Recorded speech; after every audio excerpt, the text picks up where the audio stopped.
Um, Di asked me to give my perspective as an employer of direct care workers and how I feel about the establishment of educational standards for the workforce. I am part of the Direct Care Worker Advisory Council. I'm also one of the pilot sites for the program. And I would be lying if I said I have always been 100% on board this train. I actually started attending advisory council meetings because I started thinking, wait a minute, what's going on here? But as I sat around the table and I listened to the stakeholders that were involved in the process, the direct care workers that were there, the other employers, I realized that this has the capacity to make an incredible impact on this workforce, and not just today, but in the future. As an employer, I'm worried about meeting the demand that will be out there. I provide home care. That is a hugely growing need across the state and across the nation. And so how do we fill our funnel with qualified individuals that understand what the work is so that people like Bruce don't have the experiences, the deer in the headlight looks with the individuals that come into his home? I think it's important for me as an employer to know if someone is coming to me as a new employee and they have a module of education or a credential, exactly what that means. Right now, if someone is coming to me from a different agency, they're getting completely retrained. And Aaron mentioned the redundancy. That's boring as a direct care professional.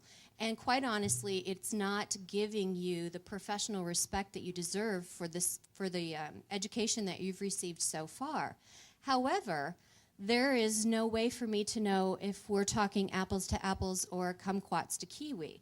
So I think that is a huge benefit, not only for the direct care professional, but for the employer to know what it is that the training is included in the training, and having me feel confident sending that direct care worker out into someone's home. Additionally, portability has been mentioned. That is very important. We have CNAs in home care are kind of an unlucky lot right now. They don't have the ability to maintain that credential in a home care setting. And so I think that having those standards in place where their education and their level of expertise can be recognized on an ongoing basis through the credentialing program is incredibly important. When someone has chosen to invest so much time and energy and commitment into their career, it needs to be recognized across all settings. Additionally, I'm concerned about protecting the industry. We know that it takes one bad story to make everybody look bad. And so by having those standards in place and by having people meet those standards on a across-the-board manner, that really does help protect the industry, which again continues to draw individuals and keep individuals because they're proud of what they do and they're proud of the services that are being provided. And last but not least, I really like the fact that the ownership of this credential belongs to the direct care professional.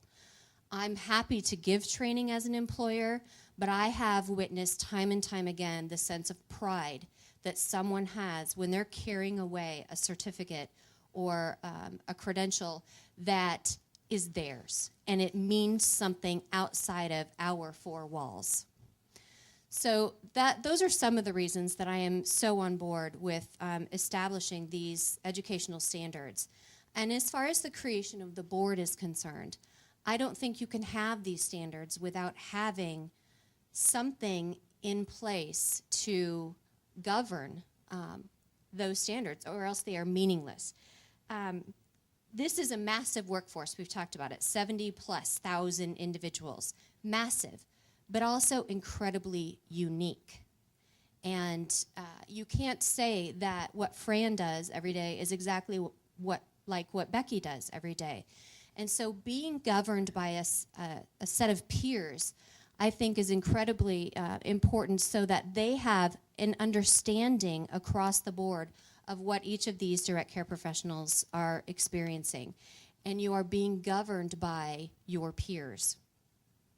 I think it also gives those individuals somewhere other than an employee to go and be heard and still have that voice in the development of educational opportunities and in the development of the profession as a whole.